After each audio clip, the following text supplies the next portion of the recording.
Jadi kan kita tuh suka tektok ya. Di waktu itu pikiran, tuh gunung apa ya yang lebih menarik nih untuk di tektok. Jadi kepikiran waktu itu, coba deh Talamau, karena belum ada yang tektok.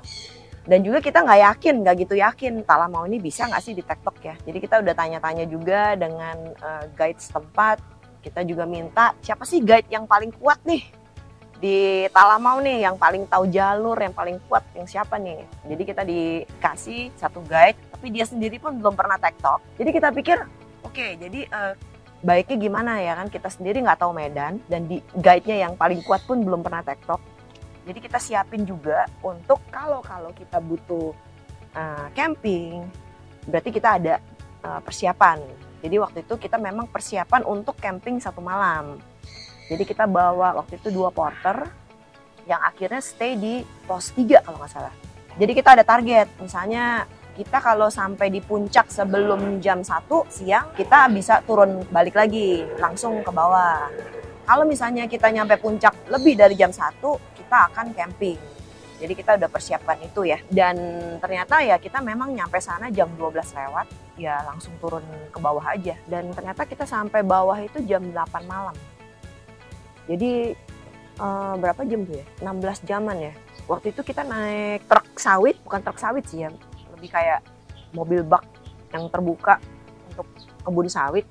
Kita ngelewatin kebun sawit kira-kira 40 menit lah ya. Dari tempat penginapan ke tempat kita mulai daki. Mulai jalan karena jalanannya udah hancur banget. Jadi nggak bisa kita lewatin dengan mobil.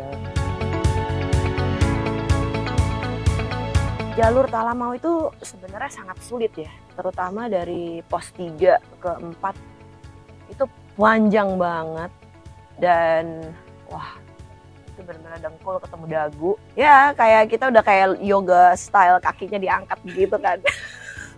Wah itu sih kayak bikin frustasi banget karena nggak habis-habis, kayak oke, flat sedikit terus tikung, nanjak lagi, aduh.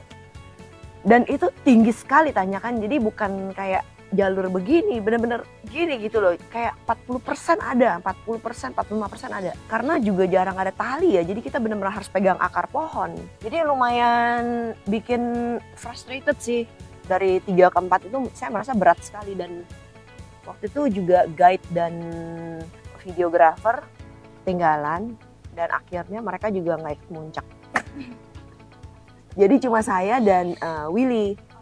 Dan waktu itu kita sudah nyampe di pos 3, tapi videographer dan guide kan ketinggalan. Jadi kita juga ragu nih, aduh ini gimana ya? Kan saya juga takut ya kalau kita ke atas tanpa guide, dan itu juga kita berdua nggak pernah ke gunung itu.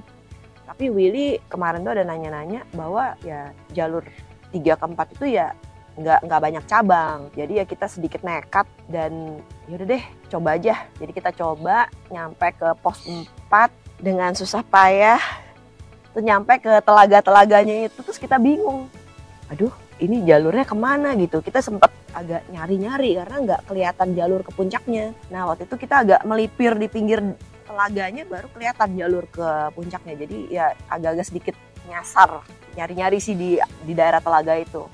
Dan waktu kita naik ke puncaknya itu juga batu-batu ya. Dan nggak ada tanda juga. Jadi waktu kita naik sih gampang, pas kita turun, duh ini jalurnya yang mana turun kemarin. Terus kita nyari-nyari juga. Wah untungnya masih aman sih. Karena apa ya, a bit spooky sih di atas. Nggak berasa apa-apa, cuma ya a bit spooky aja. Karena berdua ya kan, jadi agak takut, nggak ada guide, takut hilang. Dan kita juga nggak bawa supply untuk camping ya kan.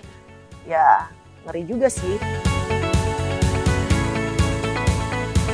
Untuk teman-teman yang mau ke Talamau, saya sarankan sih ya prepare untuk camping ya, just in case. Untuk dicoba sih boleh-boleh aja, menarik sih dan challenging, tapi ya itu safety first. Jadi preparation juga harus siap banget ya. Jadi prepare lah untuk camping semalam, just in case.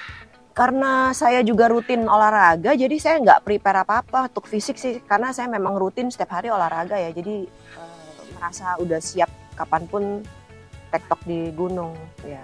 Kalau jarang olahraga untuk Talamau, I would say 8 months of routine exercise ya, karena itu gunungnya nggak main-main sih. Memang di bawah 3000 ya, tapi elevation gainnya itu kita start tuh 300 meter. Jadi untuk nyampe ke 2900 sekian itu panjang ya kan. Jadi elevation gainnya itu 2600-an, itu berat. Sekitar 13 kilo, 2600 itu berat. Jadi benar-benar terjal dan fisik harus kuat sih. Karena setelah saya TikTok, itu banyak yang nanyain guide itu, mau TikTok. Guide-nya bilang dia nggak berani. Iya, guide-nya dicari kan, sampai pos 3. Jadi belum ada yang TikTok lagi. Dan mereka pasti anjurin kalau mau benar-benar TikTok ya harus bawa persiapan camping. Karena sebenarnya dari bawah ke 3 itu not bad. Walaupun terjal, tapi jalurnya masih oke lah ya. 3 ke 4-nya sih ampun. Itu kayaknya gunung kedua terberat buat saya setelah Kartens.